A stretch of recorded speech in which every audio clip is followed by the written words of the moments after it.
Hello, hello, hello, hello. My name is Breezy. This is Sassy Sam Bell, and we are on episode 35, I believe. And we have some fun stuff to talk about today. If you're new here, hit that like button, ring that bell for notifications. Also, please subscribe. Help a girl out. That would be so nice. But today, we are going to be talking about two of my favorite childhood shows. The first one, Lilo and Stitch. The second one, Kim Possible. I'm just saying, you're never too old for them, despite what some people may say. Am an honest believer that you're never too old. Never. Anyway, if you notice, my hair is down today. That is very much a shocker because my hair is never down. Never whatsoever. Whatsoever. But yeah. But with that being said, we're not doing our usual TikToks, so that's okay. I know y'all. But let's talk about Lilo and Stitch. Come on. Most of y'all have admitted that most of y'all have seen Lilo and Stitch. If not, Stitch is very popular. And I will say this, I am not watching that new movie. I refuse to. I refuse to. Based on the fact that I heard that Jumba's not in it. I mean not Jumba. Gantu's not in it. They changed Nani's ending. No, Lilo and Stitch is a timeless classic, and I stand by that statement. You cannot convince me otherwise. I love Lilo and Stitch. I love Stitch more, and that possibly explains my undiagnosed ADHD. Oh my gosh. But yes. Oh, I think I know what I'll call this episode because I've been struggling for a minute to figure out what am I going to call this episode. Anyway, um, but yeah. So I just really, really, really, really think that I should name my top three experiments, and I really want to know your top three experiments in the comments. My top three, Stitch, obviously. Did we expect anything less? Did we really expect anything less from my for him not to be? My second one, Nosy. Oh no, why I say Nosy is my favorite. He's like that one uncle, like that one person in the family, like if you want the good tea, go to that person right there. They're going to tell you everything you need to know. I'm here for it. And here's the thing. Um, I believe that Nosy would have been a great gossip columnist, honestly. As nosy as he is, he would have been perfect for that job. For that, honestly, he could have been collecting all the tea and data for people. Just saying. And imagine how many lives he could ruin. Okay, I digress. But my next one, Ruben. Ah, look, I strive to be as lazy, unbothered, and unmotivated as him. I really do. Like, I don't think most people understand that. Like, there are some people who are like that altogether. But, yeah. Oh, we're at the episode where Ella's gonna kill somebody. Sorry, I'm watching Criminal Minds in the background, so it's muted. But yes, oh my gosh. But Ruben, he's so funny. He needs his own little mini series. He needs a mini series. I would love that. And Nosy. Like, give Nosy a mini series as well. That would be awesome right there. Also, we all know Lilo and Stitch. It has told us Ohana. And what does Ohana mean? Family. And what does family mean? Nobody gets left behind or forgotten. And here's the thing about Lilo and Stitch. It is sorry guys, didn't mean you to get for that to happen, but here we are. Um, here's the thing about Lilo and Stitch. It is one of those shows that it transcends generations. Um, at the end of the day. Like, it doesn't matter how old you are, it's never you're never too old to watch it because it teaches many lessons at the same time. And some of those lessons happen to include that family comes in all kinds. It really does. You have many different types of families. And we have to and we accept them no matter how they come. Um the next one is you can be lazy, but if motivated properly, imagine what all you can do. Ruben told us that one. Oh my gosh. Oh my goodness. Also, everyone has a true place. Lilo taught us that. Everyone has their one true place that they truly belong. There's many more lessons you can get from it. Also with Myrtle, I believe what goes around comes around. I stand by that one. Myrtle had no business being that mean. She was a little bully, and I'll get to that one in a second. But here are some of my thoughts. Lilo and Stitch is timeless. It transcends generations. I will say that again for the people in the back. Um, Also, I believe that Lilo and Stitch is ADHD coded. I really do. Because it was a thing like 2000 shows and movies. They never would explicitly state if a character had autism or ADHD or something like that. But I think they used it. Like, and I have a theory on that. Is like the color. Like, Stitch is blue for a reason. Because I think that represents autism. Um, Next one. I refuse to watch the movie. I refuse to. Y'all heard me say it in the beginning episode. I will say it again. I refuse to watch the movie Lilo and Stitch. I am not watching the new movie. I am not. You couldn't pay me enough. That was a bad decision.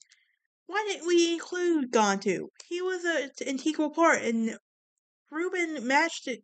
Ruben put him in his place so many times. Also, Myrtle had no business being that mean. She was a little bully. And before y'all come at me, here's the thing. Her attitude should have been clocked a long time ago for being a little bully. Imagine how much difference it makes. She was a spoiled little brat who got wherever she wanted. Also, I'm convinced Lilo was homeschooled. I'm convinced. Okay? I really am. And I love how he accepted Pleakley as he was and just never questioned anything. And David and Nani was so perfect together. I stand by that. I just imagine their little family. I really do. Also, and Lilo's crush on Keone was so obvious. So obvious. I'm surprised Merle didn't try to take that away. She was an evil little spiteful girl, so why not? Here are my predictions, though. Nani and David get married and they have a little family. Lilo goes to college and becomes a marine biologist. She peaks in college, and Myrtle grew to be a mean girl who had a daughter who is embarrassed of her, basically a Karen. Keone became the next Tony Hawk. I'm curious, like I wonder if Keone's character was based off um Tony Hawk. Think about it, he loves skateboarding and all of that. Just saying. But here are some of my questions. Did everyone just randomly accept that there are aliens on the island? I'm just saying. Like, so did they just like accept it and like sign an NDA or whatever? Because think about it. You really think the government wanted aliens being known? Also, did Myrtle ever get actions for her consequences for her actions? She was a bully. And I hope in my mind she did. She got the consequences for her actions that she needed. And she became a better character. No, not really. But I will say this, they did a good job about making Myrtle irredeemable. Because so many movies and shows have made characters irredeemable. And that gets on my nerves more than anything. Did Lilo ever go to actual school beside Hula? Like, was she home? Because you never see her at homeschool, you never see her in public school. And I get Hawaii has more of a laid back kind of life, but I am extremely curious on that one as well. Um, did Lilo ever get tested for autism and ADHD? Because I feel like That's something the school probably would have made her get tested for if she was at an actual school. Um, did Keone and Lilo eventually start dating as she got older? Okay, I have a theory on this one. I have a theory that they become close friends. And Keone starts to like her when she gets older, but at this point, she's done moved on with her life. That is my theory. So, yeah. And here's the thing Lilo, yes, she was weird. She had quirks, but honestly, she grew into herself, and the quirks became part of her, who she was, and she accepts that. Accepted that in my head. Um, does Nani and Lilo ever get therapy? Think about it. You lost your parents, then you had to jump right into raising your sister, who's like 11 or 12 years younger than you, for crying out loud. I just happen to think they really needed therapy at this time, and I get therapy at the time of the show wasn't really something no one talked about. It was still stigmatized, but still.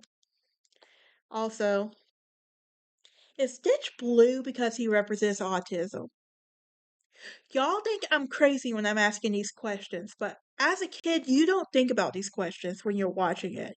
But as you we watch it 3 or 4 times, the number's irrelevant about how many times I watched it. But anyway, but I do think cause think about it, the color for autism is blue. So is Stitch blue because he represents autism. And I know and I'm so will that make Lilo and Stitch conventionally um Lilo coded and Stitch? Cause think about it, Lilo's autistic. Stitch is definitely ADHD. So and Lilo's definitely ADHD as well. You could tell for sure. So she's definitely ADHD. Um, wouldn't the government pay Lilo for her experiments, hunting, and the services?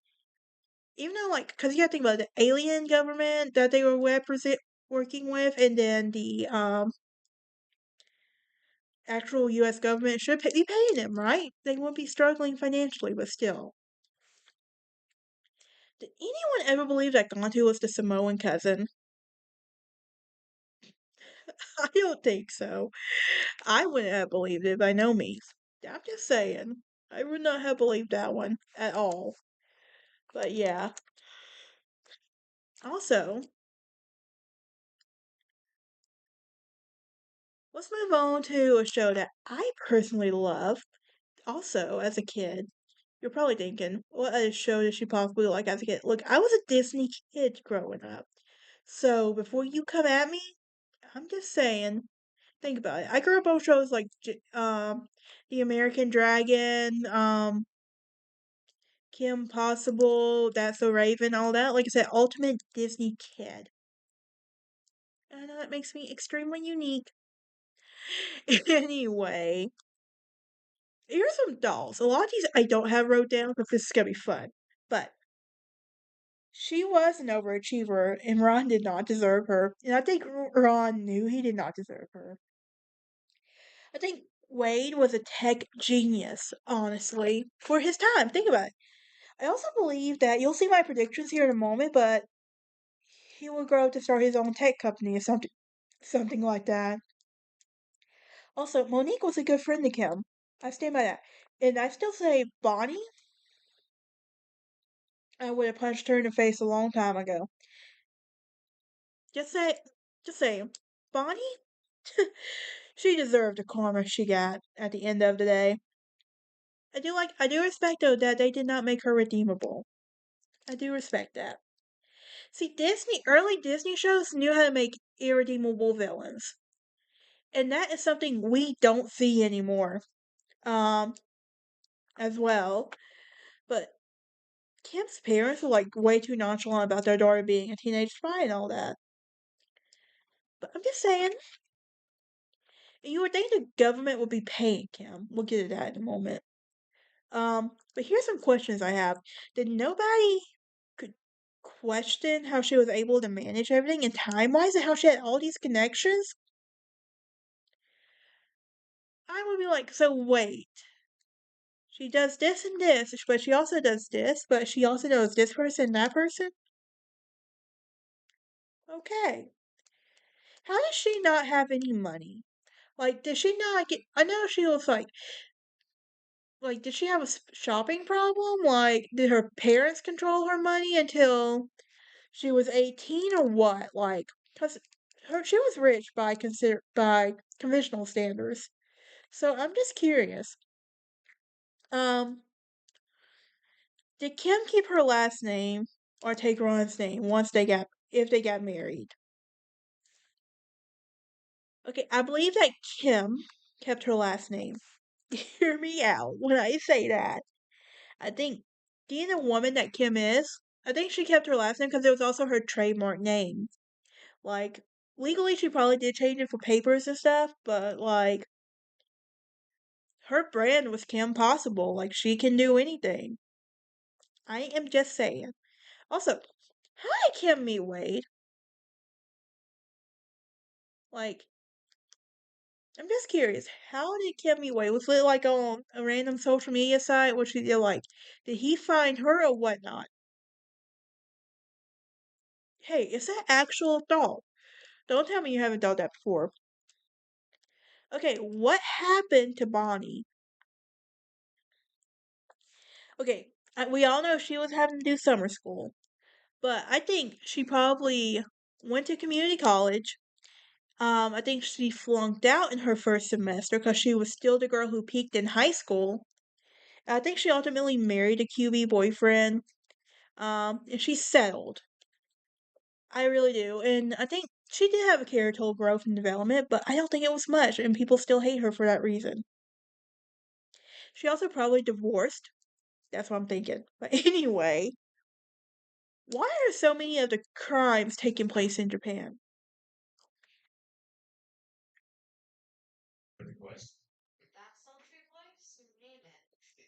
Sorry, Criminal Minds is in the background and Derek Morio was talking. Anyway, but why are so many of the crimes taking place in Japan?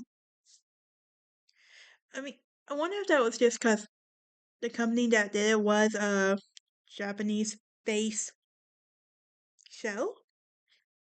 Um, Also, how did Kim and Ryan get an agency? Like, did they do enough work at the government side? Maybe we should give them an agency or whatever. Also, were the parents really okay with them taking off all over the world? I mean, some of these parents were too laid back, if you ask me. That's just my personal opinion. Now, here's some of my predictions. Jim and Tim, they grow up to be psychopaths. They really do. Those kids were psychotic. They were tech geniuses. They definitely took after their dad, but still. Bonnie was stuck in high school. She was just one of those girls who peaked and never grew out of it. Ron and Kim opened their agency and have little agents. Are they also? They eventually retired wanting to have a normal life, which I can respect, honestly. Wade becomes a successful billionaire. Josh becomes a model. And a lot of players like so many interesting theories. But yeah, I'm very curious, but I do love Kim Possible. I do think it's a fun show. And also, let's talk about Criminal Minds real quick. Don't judge me. I need Criminal Minds. I'm a Criminal Minds lover. That's just who I am. But can you just say Derek Morgan's one of the finest black men alive? And a man talks to me like Spencer Reed? Hot. Hot, hot, hot, hot. I will fall to my knees for that one. Anyway, that is it for this episode. Join me next time as we talk about, I don't know, we'll have to see.